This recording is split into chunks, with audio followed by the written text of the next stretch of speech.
Hello everyone, स्वागत है आप सभी का सोशल ई पाठशाला में। तो कैसे हैं आप सभी लोग? आशा करता हूँ सभी स्वस्थ होंगे और अपना ख्याल रख रहे होंगे। तो दोस्तों, आज हम पढ़ने वाले हैं कक्षा 7 से अध्याय 6 को, जिसका नाम है नगर, व्यापारी और शिल्पीजन। तो चलिए शुरू करते हैं आज के इस चैप्टर को। एक मध्ययुगीन नगर की यात्रा पर आया कोई यात्री उस नगर के बारे में कैसी आकांक्षाएं रखता होगा? तो कैसी आकांक्षाएं रखता होगा, आइए आगे देखते हैं। यह इस बात पर निर्भर करता है कि वह नगर किस प्रकार का था। क्या वह एक मंदिर नगर था, या एक प्रशासनिक केंद्र, एक वाणिज्यिक शहर, एक पत्तन नगर, अथवा किसी अन्य प्रकार का शहर था? वस्तुतः कई नगर तो एक साथ अनेक प्रकार के थे। वे प्रशासनिक नगर तथा मंदिर नगर होने के साथ साथ वाणिज्यिक कार्यकलापों और शिल्प उत्पादन के केंद्र भी थे। तो अगर आप भी कहीं अपनी जगह से कहीं दूसरी जगह पर जाते हैं, कोई नगर में जाते हैं या कोई अन्य देश में जाते हैं, तो आप क्या आकांक्षाएं रखते हैं कि वहाँ की प्रशासनिक व्यवस्था कैसी हो सकती है ना? हमारे वहाँ से कितना उनमें डिफरेंस आ सकता है, वहाँ के रहन सहन में हमारे वहाँ से क्या अलग हो सकता है। तो यही सारी हम क्या रखते हैं, आकांक्षाएं रखते हैं और देखना चाहते हैं। ठीक है, तो यही यही चीज़ यहाँ पर बता रखी है कि प्रशासनिक नगर तो और मंदिर नगर होने के साथ साथ कई ऐसे नगर थे कि जो वाणिज्यिक कार्यकलापों और शिल्प उत्पादन के केंद्र भी रहे थे। आगे देखते हैं। अब यहाँ पर एक मानचित्र दे रखा है, जहाँ पर ये दिखा रखा है कि मध्य और दक्षिण भारत में व्यापार और शिल्प उत्पादन के कुछ प्रमुख केंद्र। तो व्यापार और शिल्प कारी उत्पादन के जो प्रमुख केंद्र हैं, उनमें से प्रमुख आते हैं वो कौन से हैं? सूरत है, मसूलीपट्टनम है और हम्पी है। ठीक है, तो ये है मध्य भारत और दक्षिणी भारत का एक मानचित्र। ठीक है, आगे देखते हैं। प्रशासनिक केंद्र। अध्याय 2 में हमने चोल वंश के बारे में पढ़ा। तो जैसे कि हम जानते ही हैं कि अध्याय 2 में हम लोगों ने पढ़ा था ना तंजावुर शहर के बारे में, और साथ ही साथ राजा राजेंद्र के बारे में और राजा राज के बारे में, है ना, इन लोगों के बारे में पढ़ा था। तो आइए यहाँ भी हम चोल वंश के बारे में थोड़ी सी और जानकारी इकट्ठा करने की कोशिश करते हैं। आइए हम अपनी कल्पना के घोड़े पर सवार होकर चोल राजाओं की राजधानी तंजावुर, जैसा कि वह 1000 वर्ष पहले था, की यात्रा पर चलें। तो अब आपको क्या करना है कि जो यहाँ पर लिखा हुआ है केवल वैसा ही समझ करके, ठीक है, जो यहाँ पर अब कहा, जो ये बात बताई गई है उसको ही एज इट इज़ अपने इमेजिन में लेना है और 1000 वर्ष पहले की यात्रा पर चलना है। तो चलिए देखते हैं आगे चैप्टर में। वर्ष में 12 महीने बहने वाली कावेरी नदी इस सुंदर नगर के पास बहती है। राजा राजराज चोल द्वारा निर्मित राजराजेश्वर मंदिर की घंटियां बजती हुई सुनाई देती हैं। लोग नगर के वास्तुकार कुंजर मल्लन राजराज पेरुत्थचन की वास्तुकला की प्रशंसा करते हुए नहीं थकते।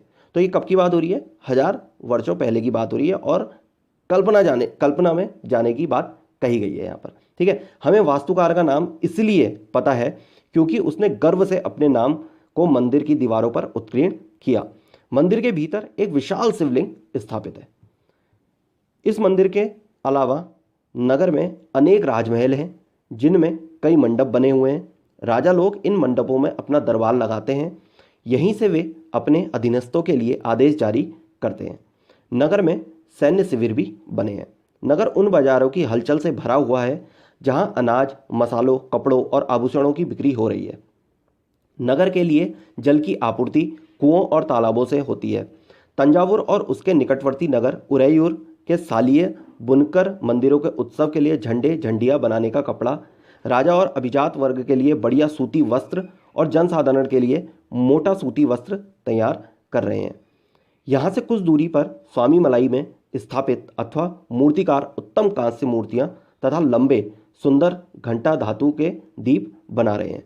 तो यहाँ पर जो कल्पना करने के लिए कही जा रही है, तो उसमें हमको निष्कर्ष क्या निकल करके आ रहा है? निष्कर्ष ये निकल करके आ रहा है कि यहाँ पर हमने किसके बारे में जान रहे हैं हम लोग, कि जैसे राजा क्या लगाता था, अपना दरबार लगाता था, है ना, उसके बारे में पता लग रहा है। तंजावुर में किस तरीके से मंदिरों में जो घंटियाँ बजती होंगी उनकी आवाज़ किस तरीके से आती थी और साथ ही साथ कपड़ों के बारे में बताया गया है कि अभिजात वर्ग के लिए और राजाओं के लिए किस तरीके के कपड़े बनाए जाते थे, जनसाधारण के लिए कौन से कपड़े तैयार होते थे, है ना, और साथ ही साथ जल की आपूर्ति कैसी होती थी, अनाज, मसाले, ये सभी की बिक्रियां किस तरीके से होती थी। तो इन्हीं सभी के बारे में यहाँ पर बताया गया है कि उस टाइम पर भी ये सारी चीज़ें होती थी। ठीक है, और यहाँ पर डिफरेंस देखने के लिए भी मिल जाता है जनसाधारण और राजा और अभिजात वर्ग के बीच में। ठीक है, आगे देखते हैं। मंदिर, नगर और तीर्थ केंद्र। तंजावुर एक मंदिर नगर का भी उदाहरण है। मंदिर नगर नगरीकरण का एक अत्यंत महत्वपूर्ण प्रतिरूप प्रस्तुत करते हैं। नगरीकरण नगरों के विकास की प्रक्रिया है। मंदिर अक्सर समाज और अर्थव्यवस्था दोनों के लिए ही अत्यंत महत्वपूर्ण होते थे। बहुत इंपॉर्टेंट पॉइंट है यहाँ पर, मंदिर जो होते थे वो समाज और अर्थव्यवस्था दोनों के लिए ही अत्यंत महत्वपूर्ण होते थे।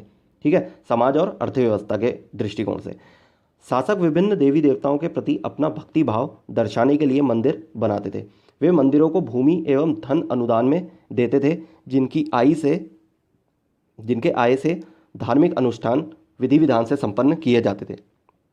तीर्थयात्रियों तथा पुरोहितों पंडितों को भोजन कराया जाता था और पर्वोत्सव मनाए जाते थे। मंदिरों के दर्शनार्थी भी दान दक्षिणा दिया करते थे। आगे देखते हैं। मंदिर के कर्ता धर्ता मंदिर के धन को व्यापार एवं साहूकारी में लगाते थे। शनै शनै समय के साथ बड़ी संख्या में पुरोहित, पुजारी, कामगार, शिल्पी, व्यापारी आदि मंदिर तथा उसके दर्शनार्थियों एवं तीर्थयात्रियों की आवश्यकताओं को पूरा करने के लिए मंदिरों के आसपास बसते गए। इस प्रकार मंदिर नगरों का विकास हुआ। इसी रीति से मंदिरों के चारों ओर अनेक नगरों का आविर्भाव हुआ, जैसे मध्य प्रदेश में भिल्ल स्वामीन, भीलसा या विदिशा और गुजरात में सोमनाथ। कुछ अन्य महत्वपूर्ण मंदिर नगर तमिलनाडु में कांचीपुरम और मदुरै और आंध्र प्रदेश में तिरुपति हैं। ठीक है, तो ये जगह इस तरीके की हैं कि जो जहाँ पर हुआ क्या, मंदिरों के साथ साथ नगरों का भी इन जगहों पर विकास हो गया। ठीक है, आगे देखते हैं। तीर्थ स्थल भी धीरे धीरे नगरों के रूप में विकसित हो गए। वृंदावन उत्तर प्रदेश और तिरुवन्नमलाई तमिलनाडु ऐसे नगरों के दो उदाहरण हैं। अजमेर राजस्थान 12वीं शताब्दी में चौहान राजाओं की राजधानी था और आगे चलकर मुगलों के शासन में वह सूबा मुख्यालय बन गया। यह नगर धार्मिक सह अस्तित्व का एक उत्कृष्ट उदाहरण प्रस्तुत करता है। सुप्रसिद्ध सूफी संत ख्वाजा मोइनुद्दीन चिश्ती यहाँ 12वीं शताब्दी में बस गए थे और उनके दर्शनार्थी एवं श्रद्धालु सभी पंथों मतों के हुआ करते थे। अजमेर के पास ही पुष्कर सरोवर है, जहाँ प्राचीन काल से ही तीर्थयात्री आते रहे हैं। ठीक है, आगे देखते हैं चैप्टर में छोटे नगरों का संजाल। चलिए इसको भी पढ़ लेते हैं। छोटे नगरों का संजाल। 8वीं शताब्दी से ही उपमहाद्वीपों में अनेक छोटे छोटे नगरों का संजाल सा बिछने लगा था। संभवतः उनका प्रादुर्भाव बड़े बड़े गांवों से हुआ था। उनमें आमतौर पर एक मंडपिका, बाद में जिसे मंडी कहा जाने लगा, होती थी, जहां आसपास के गांव वाले अपनी उपज बेचने के लिए लाते थे। उनमें ऐसी गलियां थी जहां दुकानें एवं बाजार थे, जिन्हें हट, बाद में हाट कहा जाने लगा। तो बाजार को क्या कहने जाने लगा, पहले तो हट कहा जाता था, बाद में हाट कहा जाने लगा।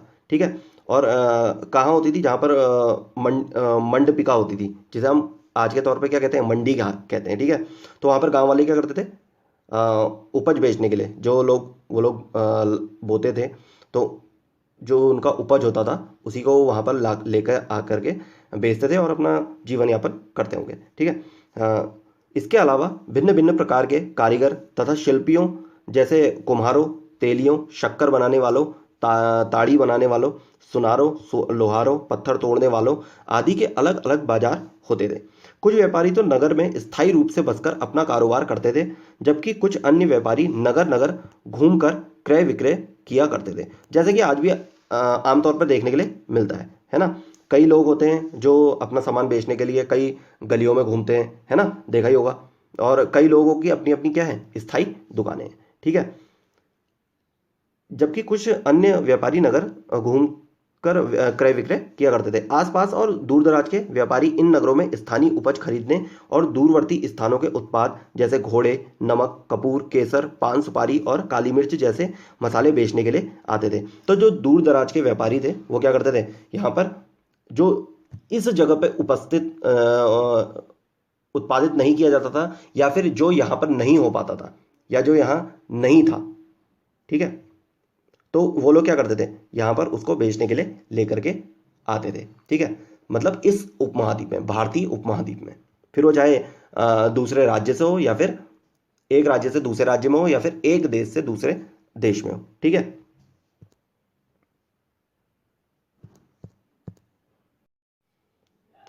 आगे देखते हैं।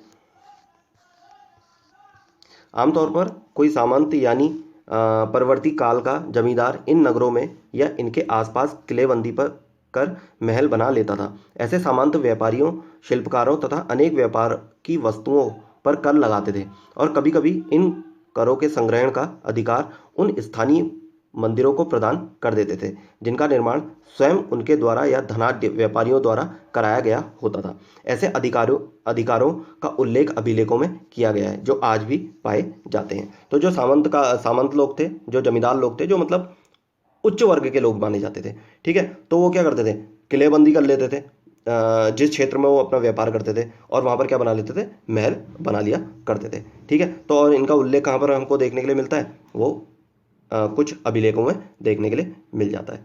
ठीक है, अब बाजारों में कर, जो बाजारों में कर कौन से थे, तो उनके बारे में, या फिर कर क्या थे उसके बारे में यहाँ पर दिया हुआ है, इसको भी पढ़ लेते हैं। ठीक है, बाजारों पर कर, यह राजस्थान से प्राप्त एक 10वीं शताब्दी के अभिलेख का सारांश है, जिसमें वे शुल्क दिए गए हैं जो मंदिर प्राधिकारियों द्वारा वस्तुओं के रूप में वसूल किए जा सकते हैं। शक्कर और गुड़, रंग, धागा, रुई, नारियल, नमक, सुपारी, मक्खन, तिल के तेल पर और कपड़े पर कर लगाए जाते थे। इसके अलावा व्यापारियों पर, धातु की चीजें बेचने वालों पर, आश्वकों, तेल, पशु चारे और अनाज के बोरों पर भी कर लगाए जाते थे। इनमें से कुछ कर तो वस्तु रूप में और कुछ अन्य नगद के रूप में वसूले जाते थे।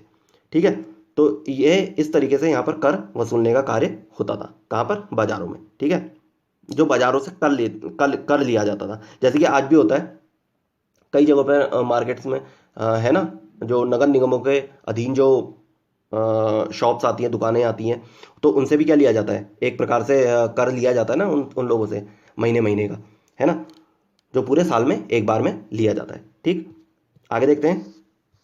बड़े और छोटे व्यापारी, बड़े और छोटे व्यापारी, व्यापारी कई प्रकार के हुआ करते थे, उनमें बंजारे लोग भी शामिल थे। कई व्यापारी, विशेष रूप से घोड़ों के व्यापारी, अपने संघ बनाते थे जिनका एक मुखिया होता था, और वह मुखिया उनकी ओर से घोड़े खरीदने के इच्छुक योद्धाओं से बातचीत करता था। चूंकि व्यापारियों को अनेक राज्यों तथा जंगलों से होकर गुजरना पड़ता था, इसलिए वे आमतौर पर काफिले बनाकर एक साथ यात्रा करते थे और अपने हितों की रक्षा के लिए व्यापार संघ, गिल्ड बनाते थे। दक्षिण भारत में 8वीं शताब्दी और परवर्ती काल में अनेक ऐसे संघ थे। उनमें सबसे प्रसिद्ध मणि ग्रामम और नाना देशी थे। ये व्यापार संघ प्रायद्वीप के भीतर और दक्षिण पूर्व एशिया तथा चीन के साथ भी दूर दूर तक व्यापार करते थे।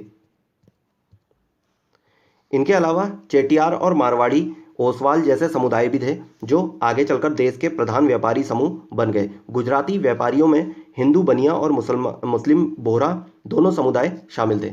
वे दूर दूर तक लाल सागर के बंदरगाहों व फारस की खाड़ी, पूर्वी अफ्रीका, दक्षिण पूर्व एशिया तथा चीन से व्यापार करते थे।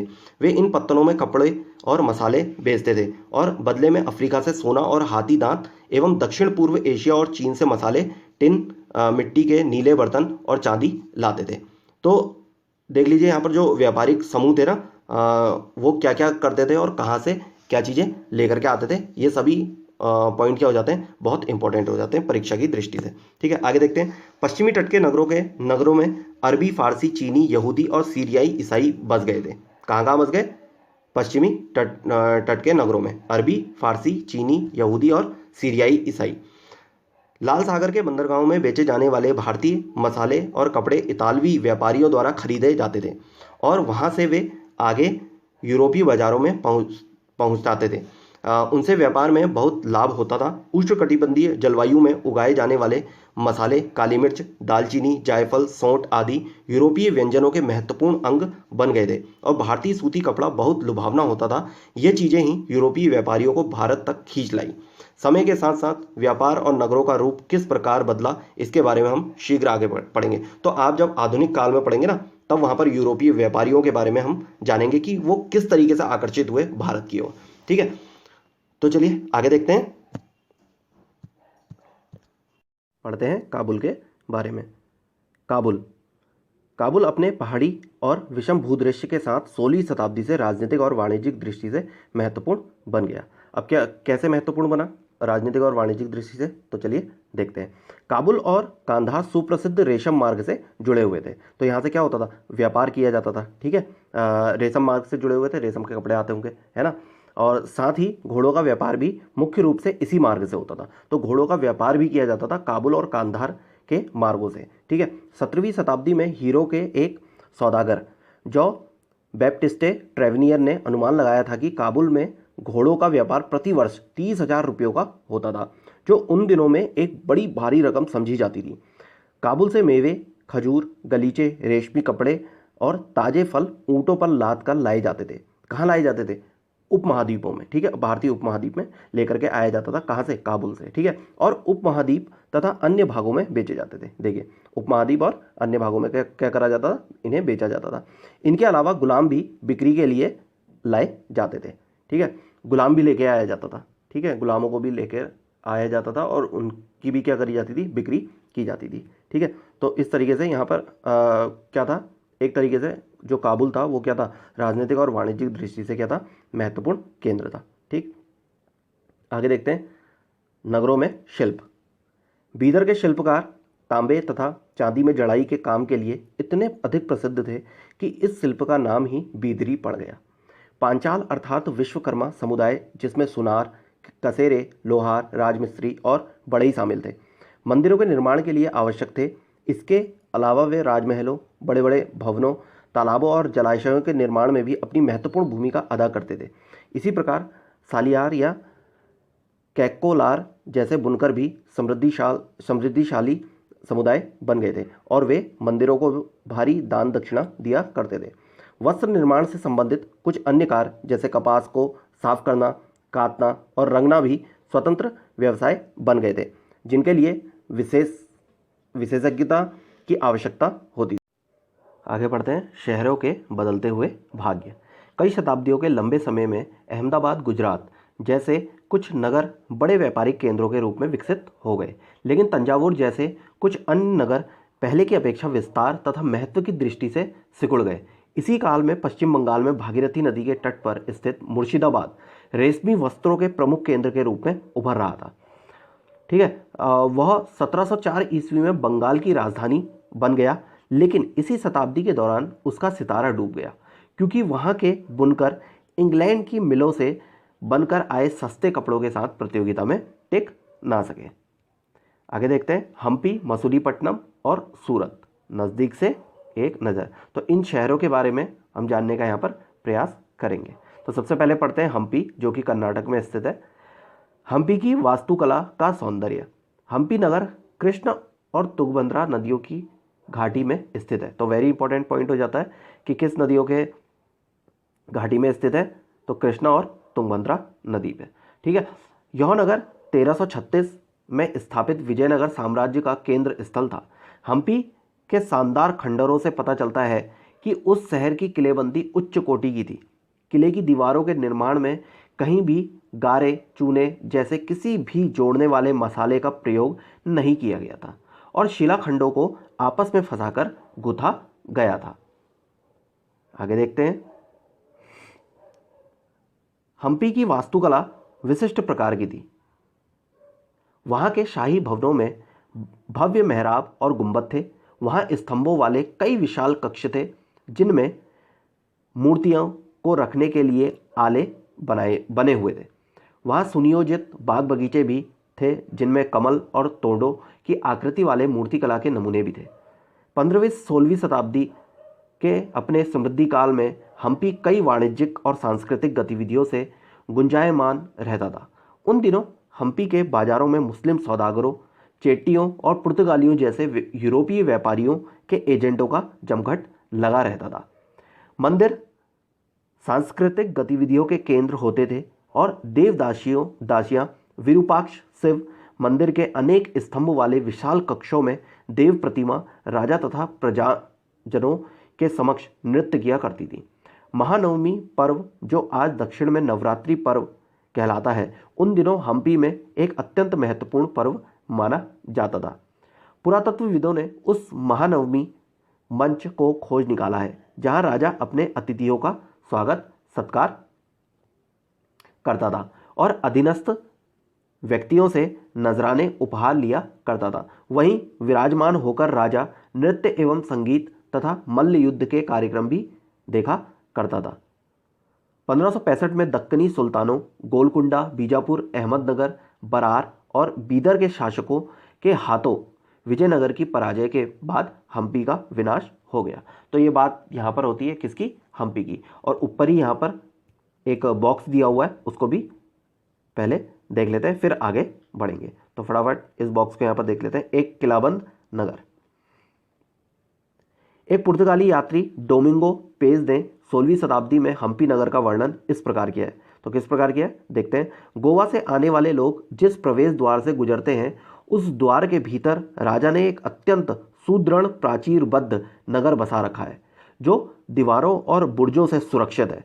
ये दीवारें अन्य नगरों की दीवारें जैसी नहीं है बल्कि बहुत मजबूत राजगिरी का ऐसा नमूना है जो अन्य भागों में बहुत कम देखने को मिलेगा।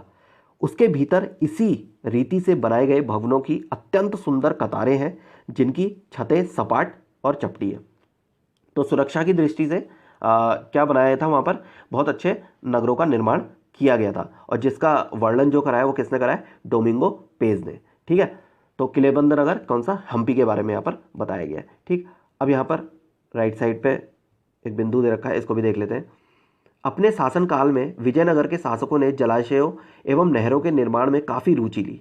मालदेवी नदी के ऊपर 1.37 किलोमीटर लंबे मिट्टी के बांध वाले अनंतराज सागर जलाशय का निर्माण हुआ। कृष्णदेव राय ने 2 पहाड़ियों के बीच एक विशाल प्रस्तर बांध का निर्माण विजयनगर के निकट एक विशाल झील के निर्माण के लिए किया जहां से जल को जल सेतु और नहरों द्वारा बगीचों और खेतों तक सिंचाई के लिए पहुंचाया जाता था। ठीक है, आगे देखते हैं। यहां पर यह है हम्पी के विट्ठल मंदिर का पत्थर का बना रथ। तो यहां पर ये देख लीजिए, पत्थर का बना हुआ रथ है विट्ठल मंदिर का। ठीक है, कहां पर? हम्पी में। आगे देखते हैं सूरत। सूरत से पहले यहाँ पर पढ़ लेते हैं वाणिज्यिक केंद्र। वाणिज्यिक केंद्र क्या होता है? एक ऐसा स्थान जहाँ विभिन्न उत्पादन केंद्रों से आने वाला माल खरीदा और बेचा जाता है। ठीक है, तो ऐसा स्थान होगा जहाँ पर से क्या करा जाएगा? जहाँ से कोई भी वस्तु होगी उसे क्या करा जाएगा? खरीदा और बेचा जा सकता है, उसे ही हम वाणिज्यिक केंद्र कहते हैं। ठीक, आगे देखते हैं यहाँ पर सूरत, जो कि कहाँ? गुजरात में स्थित है। पश्चिम का प्रवेश द्वार। तो सूरत को क्या कहा जाता था? पश्चिम का प्रवेश द्वार। बहुत बार क्वेश्चन पूछा जाता है। ठीक है, पश्चिम का प्रवेश द्वार सूरत। ठीक, ऐतिहासिक दृष्टि से आगे देखते हैं। सूरत मुगल काल में कैम्बे, आज के खंबात और कुछ समय बाद के अहमदाबाद के साथ साथ गुजरात में पश्चिमी व्यापार का वाणिज्यिक केंद्र बन गया। सूरत ओरमुज की खाड़ी से होकर पश्चिमी एशिया के साथ व्यापार करने के लिए मुख्य द्वार था। सूरत को मक्का का प्रस्थान द्वार भी कहा जाता था क्योंकि बहुत से हज यात्री जहाज से यहीं से रवाना होते थे। ठीक है, सूरत एक सर्वदेशीय नगर था जहां सभी जातियों और धर्मों के लोग रहते थे। 17वीं शताब्दी में वहां पुर्तगालियों, डचों और अंग्रेजों के कारखाने एवं माल गोदाम थे। ठीक है, 17वीं शताब्दी आते आते पुर्तगाली, डचों और अंग्रेजों के क्या हो गए थे? वहां पर कारखाने और माल गोदाम हो गए थे। ठीक, अंग्रेज इतिहासकार ओविंगटन ने 1689 में सूरत बंदरगाह का वर्णन करते हुए लिखा है कि किसी भी एक वक्त पर भिन्न भिन्न देशों के औसतन 100 जहाज इस बंदरगाह पर लंगर डाले खड़े देखे जा सकते थे। तो सोचिए उस वक्त पे भी 1689 की बात हो रही है ना? 1689 के आसपास भी सूरत बंदरगाह में, ठीक है, सूरत बंदरगाह का गुजरात में, ठीक है, वहाँ ये इतना इंपॉर्टेंट बंदरगाह हो गया था जहाँ पर 100 से भी ज़्यादा जहाज क्या होते थे? खड़े रहते थे। ठीक है, किसके लिए? व्यापार के लिए।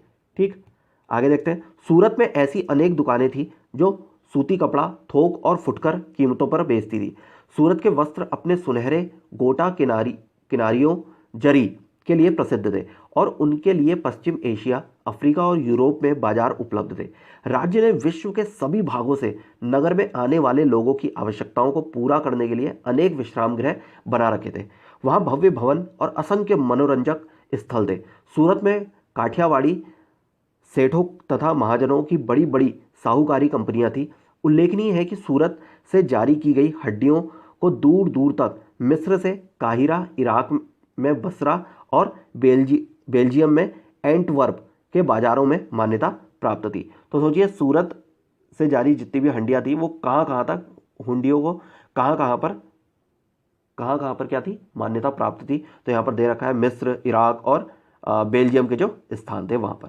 ठीक है, आगे देखते हैं। किंतु 17वीं शताब्दी के अंतिम वर्षों में सूरत का भी अधोपतन प्रारंभ हो गया। अब क्यों हुआ? इसके कई कारण थे। मुगल साम्राज्य के पतन के कारण बाजारों तथा उत्पादकता की हानि, पुर्तगालियों तथा द्वारा समुद्री मार्गों पर नियंत्रण और बंबई, वर्तमान मुंबई से प्रतिस्पर्धा, जहां 1668 में अंग्रेजी ईस्ट इंडिया कंपनी ने अपना मुख्यालय स्थापित कर लिया था। आज सूरत एक महत्वपूर्ण वाणिज्यिक केंद्र है। ठीक, आगे देखते हैं। ये तो हो गई सूरत की बात, हम्पी और सूरत की बात हम कर चुके हैं। अब हम पढ़ेंगे मसूलीपट्टनम के बारे में। ठीक है, तो चलिए पढ़ते हैं मसूलीपट्टनम के बारे में। जोखिम भरा दौर मसूलीपट्टनम के लिए चुनौती। मसूलीपट्टनम या मछलीपट्टनम नगर कृष्ण नदी के डेल्टा पर स्थित है। 17वीं शताब्दी में यह भिन्न भिन्न प्रकार की गतिविधियों का नगर था। हॉलैंड और इंग्लैंड दोनों देशों की ईस्ट इंडिया कंपनी ने मसूलीपट्टनम पर नियंत्रण प्राप्त करने का प्रयत्न किया, क्योंकि तब तक वह आंध्र तट का सबसे महत्वपूर्ण पत्तन बन गया था। आंध्र तट का, ठीक है, क्या बना था? सबसे महत्वपूर्ण पत्तन बन गया था, बंदरगाह।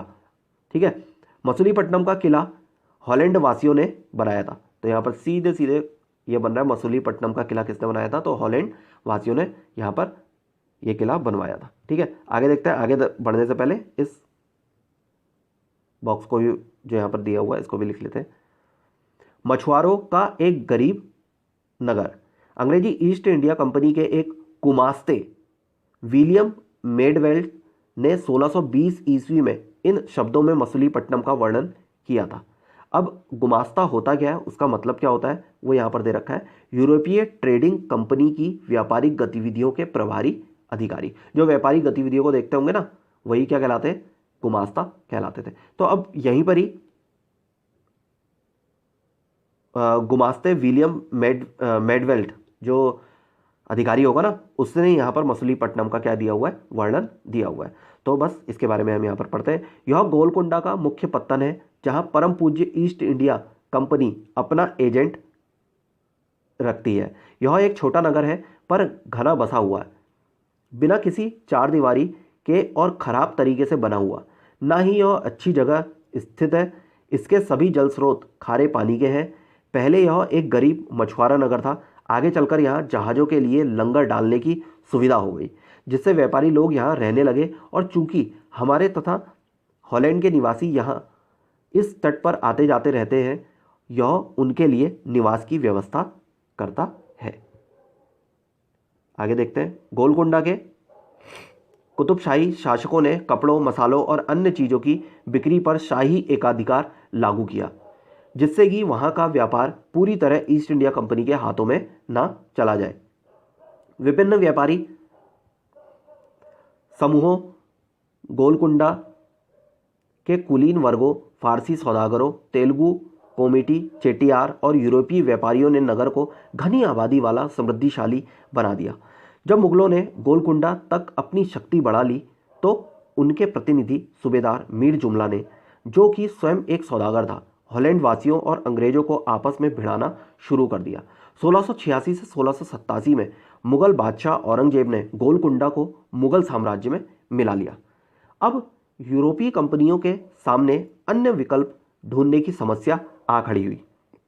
कंपनियों की नई नीति के अंतर्गत केवल इतना ही पर्याप्त नहीं था कि पत्तन भीतरी प्रदेश के उत्पादन केंद्रों के साथ संबंध बनाए रखें, बल्कि इस बात की भी आवश्यकता महसूस की गई कि कंपनी के नए केंद्र एक साथ राजनीतिक, प्रशासनिक तथा वाणिज्यिक भूमिकाएं भी अदा करें।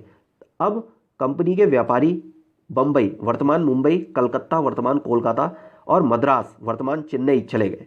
तब मसूलीपट्टनम अपने व्यापार और समृद्धि दोनों ही खो बैठा और 18वीं शताब्दी के दौरान उसका अधःपतन हो गया और आज वह एक छोटे से जीर्ण शीर्ण नगर से अधिक कुछ नहीं है। तो जो ईस्ट इंडिया कंपनी हुई, उसने ये देखा कि अब केवल वाणिज्यिक भूमिका ही नहीं, उसके साथ साथ राजनीतिक, प्रशासनिक भूमिकाएं भी क्या करनी पड़ेगी, उसे देनी पड़ेंगी, तभी क्या हो सकता है, व्यापार अच्छे से चल सकता है। तो केवल यही वाला पतन, जो कौन सा, जो मछलीपट्टनम का पतन है, यहीं से काम नहीं चलेगा। तो उन्होंने अपनी पैर कहाँ पसारे, उन्होंने मुंबई में, कलकत्ता में और यहाँ तक कि चेन्नई में। तो यहाँ पर अपनी व्यापारिक कोठियाँ स्थापित करी और इसी जगह पर अपने पत्तन बनाए और वहीं से व्यापार करना शुरू किया। ठीक है, और इसी वजह से मछलीपट्टनम क्या हुआ, हल्के हल्के हल्के हल्के सीधे सीधे खत्म होने लगा और उसका अधोपतन हो गया। ठीक, और अब ये कैसा है, बिल्कुल जीर्ण शीर्ण नगर से अधिक कुछ भी नहीं है। तो इस प्रकार हमने हम्पी, सूरत और मछलीपट्टनम के बारे में यहाँ पर देख लिया है। ठीक, आगे देखते हैं नए नगर और व्यापारी। 16वीं और 17वीं शताब्दी में यूरोप के देश व्यापारिक उद्देश्यों से मसालों और कपड़ों की तलाश में लगे हुए थे, जो यूरोप और पश्चिमी एशिया दोनों जगह लोकप्रिय हो गए थे। अंग्रेजों, हॉलैंड वासियों और फ्रांसीसियों ने पूर्व में अपनी वाणिज्यिक गतिविधियों का विस्तार करने के लिए अपनी अपनी ईस्ट इंडिया कंपनी बनाई। प्रारंभ में तो मुल्ला अब्दुल गफूर और वीरजी वोरा जैसे कुछ बड़े भारतीय व्यापारियों ने, जिनके पास बड़ी संख्या में जहाज थे, उनका मुकाबला किया, किंतु यूरोपीय कंपनियों ने समुद्री व्यापार पर अपना नियंत्रण स्थापित करने के लिए अपनी नौशक्ति का प्रयोग किया और भारतीय व्यापारियों को अपने एजेंट के रूप में कार्य करने के लिए मजबूर कर दिया। ठीक है, अब देखिए कैसे बढ़ रही है, हल्के हल्के शक्ति बढ़ रही है यहाँ पर अंग्रेजी ईस्ट इंडिया कंपनी की। तो हॉलैंड वासियों की या फ्रांसीसियों की, इन ईस्ट इंडिया कंपनी की कैसे शक्तियाँ बढ़ रही है, वो उस चीज़ को यहाँ पर दर्शाया गया है। अंततः अंग्रेज उपमहाद्वीपों में सर्वाधिक सफल वाणिज्यिक एवं राजनीतिक शक्ति के रूप में उभरकर स्थापित हुए। तो जो कोशिशें थी ना, वो सभी ने मिलकर के करी, फ्रांसीसियों ने भी, हॉलैंड वासियों ने भी, और यहाँ तक कि अंग्रेजों ने भी। तो अंततः सर्वाधिक सफल कौन हो पाया, अंग्रेज ईस्ट इंडिया कंपनी यहाँ पर सर्वाधिक सफल हो पाई, जिसके वजह से वो वाणिज्यिक और राजनीतिक शक्ति के रूप में बहुत अच्छे से उभर कर आई सामने। ठीक है, और काफ़ी टाइम तक उन्होंने भारत पर क्या करा, एक तरीके से, है ना, बहुत सालों तक, 200 सालों तक यहाँ पर राज भी करा। ठीक, यही वो वजह थी, किस वजह से, जो कि वो व्यापारिक दृष्टिकोण से यहाँ पर आई थी, व्यापार करने के उद्देश्य से ही तो आई थी। बाद में राजनीतिक रूप से भी उन्होंने बढ़ चढ़कर हिस्सा लिया और यहाँ पर वो लोग रहने लगे। ठीक है, आगे देखते हैं। वस्त्रों जैसी वस्तुओं की मांग में तेजी आ जाने से अधिकाधिक लोगों ने कताई, बुनाई, धुलाई, रंगाई आदि का धंधा अपना लिया। इससे इन शिल्पों का बहुत विस्तार हुआ। भारतीय वस्त्रों के रूप, रंग और डिजाइन अधिकाधिक परिष्कृत होते गए, किंतु इस काल में शिल्पकारों की स्वतंत्रता घटने लगी। शिल्पी जन पेशगी की प्रणाली पर काम करने लगे, जिसका अर्थ यह था कि उन्होंने जिन यूरोपीय एजेंटों से पहले ही पेशगी ले ली थी, उन्हीं के लिए उन्हें कपड़ा बुनना होता था। अब बुनकरों को अपना कपड़ा या बुनाई के नमूने बेचने की स्वतंत्रता नहीं थी। उन्हें तो कंपनी के एजेंटों द्वारा निर्धारित डिजाइन के कपड़े उन्हीं की मांग के अनुसार बनाने पड़ते थे। 18वीं शताब्दी में बंबई, कलकत्ता और मद्रास नगरों का उदय हुआ, जो आज प्रमुख महानगर है। शिल्प और वाणिज्य में बड़े बड़े परिवर्तन आए, जब बुनकर जैसे कारीगर तथा सौदागर यूरोपीय कंपनियों द्वारा इन नए नगरों में स्थापित ब्लैक टाउन्स में स्थानांतरित हो गए। ब्लैक यानी देसी व्यापारियों और शिल्पकारों को इन ब्लैक टाउन्स में सीमित कर दिया गया, जबकि गोरे शासकों ने मद्रास में फोर्ट सेंट जॉर्ज और कलकत्ता में फोर्ट सेंट विलियम की शानदार कोठियों में अपने आवास बनाए। 18वीं शताब्दी में शिल्पकारों तथा वाणिज्य की कहानियां हम अगले वर्ष पढ़ेंगे। अगले वर्ष मतलब कि जो अगले क्लास होगी, जो कक्षा होगी 8, ठीक है, उसमें हम पढ़ेंगे शिल्पकलाओं और वाणिज्यों के बारे में। आगे देखते हैं अन्यत्र को, ठीक है, जिसमें है वास्को डिगामा और क्रिस्टोफर कोलंबस। तो इनके बारे में पढ़ लेते हैं। 15वीं शताब्दी में यूरोपीय नाविक द्वारा समुद्री मार्ग खोजने के अभूतपूर्व कार्य किए गए। उनमें से अनेक नाविक भारतीय उपमहाद्वीपों तक पहुंचने का मार्ग खोजने और मसाले प्राप्त करने की इच्छा से प्रेरित थे। पुर्तगाली नाविक वास्को डिगामा अटलांटिक महासागर के साथ साथ यात्रा करते हुए केप ऑफ गुड होप से निकलकर और हिंद महासागर को पार करके भारत पहुंचा। तो इसका मतलब क्या हो गया कि भारत के लिए समुद्री मार्ग की खोज किसने करी थी? तो वास्को डिगामा ने करी थी। ठीक है, भारत की खोज नहीं करी थी, उसने समुद्री मार्ग की खोज करी थी भारत पहुंचने के लिए। ठीक है, ये बहुत बच्चों को कंफ्यूजन रहता है इसमें। तो भारत की खोज नहीं, समुद्री मार्ग की खोज करी थी किसने? वास्को डिगामा ने। ठीक, उसे अपनी पहली यात्रा को पूरा करने में 1 वर्ष से भी अधिक समय लगा। वह 1498 में कालीकट पहुंचा और अगले वर्ष पुर्तगाल की राजधानी लिस्बन लौट गया। इस समुद्री यात्रा के दौरान उसके 4 में से 2 जहाज नष्ट हो गए और 170 यात्रियों में से केवल 54 ही जीवित बचे। इन प्रत्यक्ष खतरों के बावजूद जो मार्ग खोले या खोजे गए वे अत्यंत लाभकारी सिद्ध हुए और उसके बाद तो अंग्रेज, हॉलैंडवासी और फ्रांसीसी नाविकों ने भी उसका अनुसरण करना प्रारंभ कर दिया। तो पुर्तगाली नाविक था कौन? Vasco the gamma. ठीक है, एक तरीके से व्यापारी भी था। ठीक, उसके बाद अंग्रेज हो गए, हॉलैंडवासी हो गए और फ्रांसीसी, इन्होंने भी यहाँ आने की इच्छा जाहिर की और आए भी है बाद में। ठीक, और इसी के चलते अंग्रेज ईस्ट इंडिया कंपनी जो थी वो अपनी प्रसिद्धि हासिल कर पाई। कहाँ पर? भारतीय उपमहाद्वीप में। ठीक, आगे देखते हैं। भारत पहुंचने के लिए समुद्री मार्गों की खोज का एक अन्य परिणाम निकला जिसकी किसी को आशा नहीं थी। एक इटली वासी क्रिस्टोफर कोलंबस ने भारत पहुंचने का मार्ग खोजने के लिए अटलांटिक महासागर को पार करके पश्चिम की ओर यात्रा करने का निश्चय किया। उसका सोचना था कि चूंकि पृथ्वी गोल है इसलिए वह पश्चिम की ओर से भी भारत पहुंच सकता है। वह 1492 में वेस्ट इंडीज के तट पर पहुंचा। वेस्ट इंडीज का नाम इसी भ्रांति के कारण पड़ा है। ठीक है, ऐसा माना जाता है। ठीक है, कि वो पश्चिम की दिशा की ओर को गया था तो वेस्ट इंडीज। ठीक है, इंडिया की खोज करने गया तो वेस्ट में इंडीज नाम वहां पर पड़ गया। ठीक है, तो यही भ्रांति मानी जाती है उसके पीछे, उस नाम के पीछे, वेस्ट इंडीज के नाम के पीछे। ठीक है, आगे देखते हैं।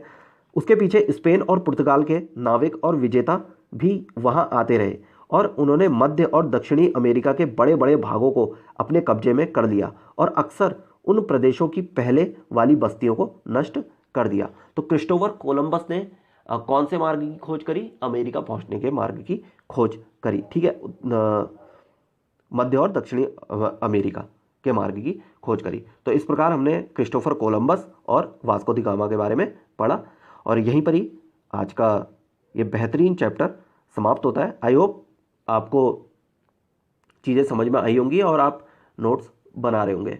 तो चलिए मिलते हैं अगले वीडियो में एक नए अध्याय के साथ। तब तक आप सभी अपना ख्याल रखें और स्टडी करते रहें, नोट्स बनाते रहें। और अगर आपको वीडियो पसंद आ रही है तो वीडियो को लाइक करें, चैनल को सब्सक्राइब करें। धन्यवाद।